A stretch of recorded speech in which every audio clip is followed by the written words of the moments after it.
Hello everyone, welcome back to another video. আজকের ভিডিওতে আমরা একটা প্যাসেজের বাংলায় থেকে ইংলিশে ট্রান্সলেট করব। আমরা যারা একদম ওয়ার্ড মিনিং বা বাংলা থেকে ইংরেজি কিভাবে করতে হয় জানি না, আশা করছি তাদের জন্য অনেকটাই হেল্পফুল হবে আজকের ভিডিওটি। এছাড়াও তোমরা যারা পিএসসি ক্লার্কশিপ মেন্স দিতে যাচ্ছ তাদের সেখানে রয়েছে বেঙ্গলি টু ইংলিশ ট্রান্সলেশন, তো তোমাদেরও আশা করছি অনেকটাই হেল্প হবে। তো আজকের ভিডিওটি শেষ পর্যন্ত দেখতে থাকো। আর আজকে যারা চ্যানেলে প্রথম এসেছো প্লিজ চ্যানেলটিকে সাবস্ক্রাইব করে নিয়ে সঙ্গে থেকো এরকম নতুন নতুন আরো ভিডিও পাওয়ার জন্য। তো without wasting any time let's get started. দেখো এখানে একটা প্যাসেজ লিখেছি। এই প্যাসেজটা এখানে অর্ধেকটা লেখা হয়েছে, বাকি অর্ধেকটা এর পরে লিখবো, কারণ একসঙ্গে বোর্ডে ধরাতে পারবো না, সেই জন্য প্রথমে হাফটা লিখেছি। এটার আমরা বেঙ্গলি থেকে ইংলিশে আগে জেনে নিই, তারপরে বাদ বাকি অংশের বেঙ্গলি টু ইংলিশ জানবো। তো প্রথমে আমি প্যাসেজটা একটু পড়ছি, শোনো ভালো করে। একবার একটি বিদ্যালয় পরিদর্শন করতে গিয়ে একজন পরিদর্শক কোনো এক ক্লাসের ছাত্রদের বিজ্ঞান বিষয়ে জ্ঞানের পরিচয় নিচ্ছিলেন। তাদের যে সমস্ত প্রশ্ন করা হচ্ছিল সবগুলির উত্তর তারা বেশ তৎপরতা সহকারে দিচ্ছিল। তাপে যে বস্তুর প্রসারণ ঘটে এবং শীতলতায় সংকোচন ঘটে এটি একটি ছাত্র বেশ ভালো করে বুঝিয়ে বলল। তো বাদ বাকি অংশটা আমরা পরে জানছি। দেখো প্রথম সেন্টেন্সটা মনে হচ্ছে যেন অনেকটাই লম্বা সেন্টেন্স, তো সেন্টেন্সটাকে আমরা একটু কেটে ছোট করে দেবো। দেখো, একবার একটি বিদ্যালয় পরিদর্শন করতে গিয়ে একজন পরিদর্শক কোনো এক ক্লাসের ছাত্রদের বিজ্ঞান বিষয়ের পরিচয় নিচ্ছিলেন। অনেক বড় একটা সেন্টেন্স, কিন্তু এখানে যদি আমরা এরকম ভাবে করি যে এক সময় একজন বিদ্যালয় পরিদর্শক কোনো এক বিদ্যালয়ে গিয়েছিলেন, এই পর্যন্ত করলাম, বাদ বাকিটুকু পরে করছি। দেখো একবার এখানে আমরা করতে পারি ওয়ান্স, মানে এক সময় বা একবার। কে গিয়েছিলেন? একজন পরিদর্শক, পরিদর্শক ইন্সপেক্টর। তাহলে once an inspector, once an inspector গিয়েছিলেন, তাই তো গিয়েছিলেন, ওয়েন্ট। কোথায় গিয়েছিলেন? Went to a school. কি করতে গিয়েছিলেন? বিদ্যালয় পরিদর্শন করতে। তাহলে অন an inspection visit, inspection visit, okay পরিদর্শন করতে গিয়েছিলেন। এবার দেখো সেখানে গিয়ে তিনি কি করলেন, যে একজন পরিদর্শক কি করছিলেন, এক ক্লাসের ছাত্রদের বিজ্ঞান বিষয়ে জ্ঞানের পরিচয় নিচ্ছিলেন, বা এখানে আমরা জ্ঞানের পরীক্ষা নিচ্ছিলেন এটাও আমরা বলতে পারি। তাহলে পরিচয় নিচ্ছিলেন, তাহলে হি ওয়াজ টেস্টিং, তিনি পরিচয় নিচ্ছিলেন বা পরীক্ষা নিচ্ছিলেন। হি was testing, testing কিসের পরীক্ষা নিচ্ছিলেন বা কি টেস্ট করছিলেন? জ্ঞানের। তাহলে টেস্টিং দ্য নলেজ, নলেজ মানে জ্ঞান, নলেজ কিসের নলেজ? বিজ্ঞান বিষয়ে। Testing the knowledge of science, knowledge of science. দেখো একটা বলা হচ্ছে না যে এক ক্লাসের, তাহলে knowledge of science in a particular class, বা ইন আ অফ এ করতে পারি, একটা ক্লাসের of a particular class. Okay, তাহলে কি হলো যে he was testing the knowledge of science in a particular class, বা এখানে অফ আ পার্টিকুলার ক্লাস বলতে পারি, যে একটা নির্দিষ্ট ক্লাসের বা কোনো একটা ক্লাসের। তারপর কি আছে? সমস্ত তাদের যে সমস্ত প্রশ্ন করা হচ্ছিল সবগুলির উত্তর তারা বেশ তৎপরতা সহকারে দিচ্ছিল। তাহলে তারা মানে কারা? সেই ছাত্ররা। তাহলে তারা খুব তৎপরতা সহকারে উত্তরগুলো দিচ্ছিল। তৎপরতা সহকারে ইংলিশ হচ্ছে প্রম্পটলি। তাহলে they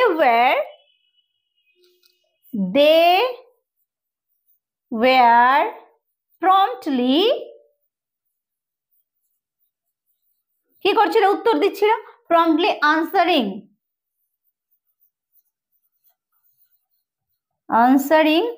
all the questions, সমস্ত প্রশ্নগুলির, all the questions কোনগুলো? দেখো যেগুলো তাদেরকে জিজ্ঞাসা করা হচ্ছিল, তাই না? যে সমস্ত প্রশ্ন তাদের করা হচ্ছিল, all the questions that were being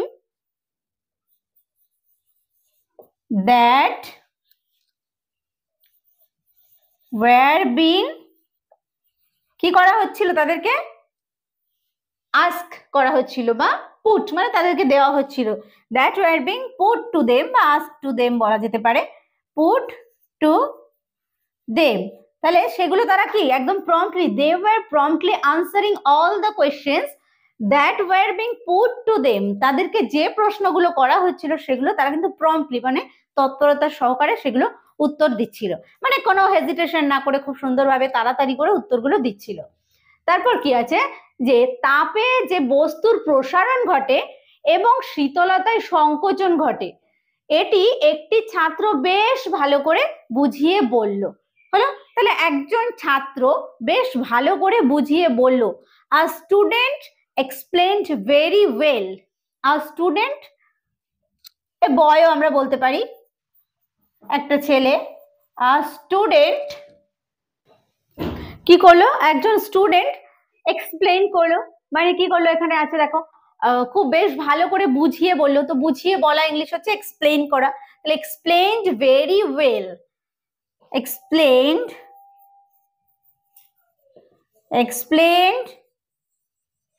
very well, কি এক্সপ্লেইন করলো, যে কি তাপ যে বস্তুর প্রসারণ ঘটায় এবং শীতলতায় যে সংকোচন ঘটে সেই বিষয়টা এক্সপ্লেইন করেছিল। তাহলে student explained very well that, যে হিট কি করে, এক্সপ্যান্ডস প্রসারণ ঘটায়, এক্সপ্যান্ডস অ্যান্ড এবং কি ঠান্ডা বা শীতলতা কোল্ড, কোল্ড কি করে সংকোচন ঘটায়, সংকোচনকে কি বলা হয়, কন্ট্রাক্টস, কোল্ড কন্ট্রাক্টস ম্যাটার, কোন বিষয়কে। হলো ক্লিয়ার? তাহলে student explained very well that heat expands and cold contracts the matter. তাহলে এইটা গেল একটা কিছুটা অংশ। এবার নেক্সট পার্টটা আমরা দেখে নেব। তো পরের পার্টটা স্টার্ট হওয়ার আগে বলে রাখছি, নেক্সট তোমাদের ভিডিও আসবে, এরপর রিপোর্ট রাইটিং, এছাড়াও প্রেসি রাইটিং, যেগুলো তোমাদের সিলেবাসে রয়েছে। তো এইরকম অবশ্যই ভিডিওগুলো পাওয়ার জন্য চ্যানেলের সঙ্গে থেকো, সাবস্ক্রাইব করে নিয়ে সঙ্গে থেকো, এছাড়াও বন্ধুদের সঙ্গে শেয়ার করে দিতে পারো। তো দেখো, পরিদর্শক মশাই অত্যন্ত সন্তুষ্ট হয়ে ছাত্রটিকে বললেন, তোমার উত্তর অতি চমৎকার হয়েছে। আচ্ছা, একটি উদাহরণ দিতে পারো? ছাত্রটি সঙ্গে সঙ্গে বলল, এই দেখুন না, গ্রীষ্মের সময় খুব গরম পড়ে বলে দিনগুলি বড় হয়, আবার শীতকালে ঠান্ডা পড়ে তাই দিনগুলিও ছোট হয়ে যায়। একটু মজাদার উত্তর, তাই না? দেখো, পরিদর্শক মশাই অত্যন্ত সন্তুষ্ট হয়ে ছাত্রটিকে বললেন, তাহলে দা ইন্সপেক্টর, পরিদর্শক মশাই, দা ইন্সপেক্টর being much satisfied, মানে অনেক বেশি সন্তুষ্ট হয়ে, হয়ে হয়ে কথাটা আছে বলে আমরা বিং ব্যবহার করেছি, being much satisfied, satisfied কি বললেন, ছাত্রটিকে বললেন, said to the student or said to the boy, যেহেতু এখানে ছাত্র আছে আমরা স্টুডেন্ট লিখবো, বয় লিখলেও ভুল নেই, said to the student, বলছে তোমার উত্তর অতি চমৎকার হয়েছে। এই কথাটাকে আমরা বিভিন্ন ভাবে লিখতে পারি, যে your answer is very good or your answer is excellent. চমৎকার ক্ষেত্রে আমরা এক্সিলেন্ট ইউজ করতে পারি। আবার এটা বলতে পারি, yours is an excellent answer বা yours is an excellent reply. Okay, বিভিন্ন ভাবে বলা যায়। তাহলে দেখো, যে তোমার উত্তর অতি চমৎকার হয়েছে, yours is an excellent reply লিখি, আনসারও লিখতে পারো, অসুবিধা নেই, এক্সেলেন্ট রিপ্লাই হলো। আচ্ছা, একটি উদাহরণ দিতে পারো? ওয়েল, আচ্ছা, ওয়েল বলি না, ওয়েল ঠিক আছে, বা আচ্ছা, একটি উদাহরণ দিতে পারো? Can you give me an example? Can you give, তুমি কি দিতে পারো? Can you give an example, একটা উদাহরণ।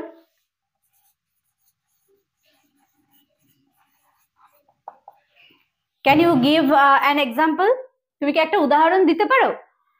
তখন দেখো কি বললো, ছাত্রটি সঙ্গে সঙ্গে বলল, the student said at once. Okay, the student ছাত্রটি said বলেছিল at once, সঙ্গে সঙ্গে। কি বলেছিল দেখো, এই দেখুন না, যে এই দেখুন না, look here, look here বা প্লিজ বলতে পারি, যে দেখুন না প্লিজ, এখানে দেখুন দয়া করে, তাহলে প্লিজ look here, এখানে দেখুন যে কি বলছে, যে গ্রীষ্মের সময় খুব গরম পড়ে বলে দিনগুলি বড় হয়। গ্রীষ্মের সময় খুব গরম পড়ে, তাহলে কোন সময়ের গরম? গ্রীষ্মের সময়। The great heat of summer, the great heat মানে বিশাল গরম, খুব গরম। হিট অফ কখন? সামার, গ্রীষ্মের। The great heat of summer কি করে? দিনগুলিকে বড় করে দেয়, যে সেই জন্য গরম পড়ে বলে দিনগুলি বড় হয়। তাহলে হিট অফ সামার কি? লেংদি করে তোলে, লেংথস দা ডেজ।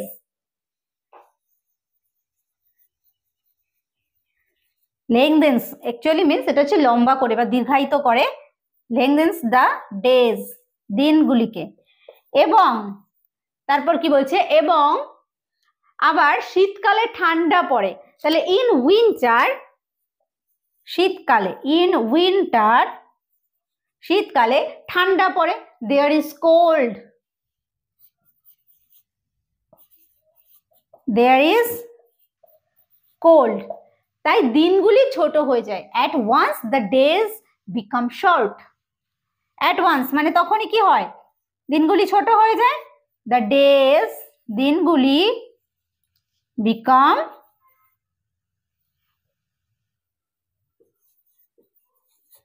শর্ট। উত্তর দেখো, যে গরম পড়ে বলে গরমের জন্য দিনগুলো লম্বা হয়ে যায়, আর ঠান্ডা পড়ে বলে শীতে দিনগুলো ছোট হয়ে যায়। কত মজাদার একটা আনসার, তাই না? তাহলে কি বলছে? যে the student said at once, please look here, the great heat of summer lengthens the days, and in winter there is cold, at once the days become short. ওকে, তাহলে এইটা, এই যে একটা প্যাসেজ, এই প্যাসেজটা এখানে হাফটা, এর আগে আমরা হাফটা পেলাম। এইভাবে আমরা বিভিন্ন প্যাসেজের যদি বেঙ্গলি টু ইংলিশ ট্রান্সলেশন করি, এই প্রত্যেকটা ওয়ার্ড ধরে ধরে, তাহলে কি হয়, কি হবে? আমি কি কমন পেয়ে যাব? নাও পেতে পারি, কিন্তু এখানে যে ওয়ার্ড গুলো রয়েছে সেই ওয়ার্ড গুলোর সঙ্গে হয়তো আমরা পরিচিত হয়ে যাব, তখন আমাদের ওয়ার্ড মিনিং গুলো জানতে সুবিধা হবে, যে এই ওয়ার্ডটার মিনিং এটা। তাহলে একটা প্যাসেজ আমি বারবার দেখলাম, একবার দেখলাম রেখে দিলাম না, তাহলে আমার ওয়ার্ডটা কিন্তু স্টক হলো না। কিংবা এটা হতে পারে, যখন আমি প্যাসেজটা দেখছি সেখানে যে ওয়ার্ডটা আমার টাফ মনে হচ্ছে সেই ওয়ার্ডটা আমি লিখে রাখতে পারি, তাহলে তারপরে আমি সেই ওয়ার্ডটার মিনিং আমি জেনে নিতে পারি যে এই ওয়ার্ডটার মিনিং এটা, তাহলে আমার মনে থাকবে। তাই বিভিন্ন কঠিন কঠিন ওয়ার্ড, টাফ ওয়ার্ড যেগুলো, সেগুলো তাহলে আর অসুবিধা হবে না। এবার যখন আমাদের কোনো প্যাসেজ দিল ট্রান্সলেশনের জন্য, তখন ট্রান্সলেশনের ক্ষেত্রে তখন আমরা সেই বড় প্যাসেজ হোক ছোট প্যাসেজ হোক, তখন দেখে আমাদের কিন্তু অসুবিধা হবে না, যে কিছু কিছু ওয়ার্ড তার মধ্যে আমি জানি, মিনিং গুলো আমি জানি, যেহেতু আমি প্র্যাকটিস করেছি, তাই না? তাহলে এই কারণে কিন্তু এই ট্রান্সলেশন সেটা কিন্তু ভীষণ হেল্পফুল। তো আশা করছি আজকের ভিডিওটি তোমাদের জন্য কিছুটা হলেও হেল্পফুল হয়েছে। ভালো লাগলে অবশ্যই একটা লাইক এবং কমেন্ট করে জানাতে ভুলো না। আর ভিডিওটি শেষ পর্যন্ত দেখার জন্য থ্যাংক ইউ। দেখা হবে নেক্সট ভিডিওতে।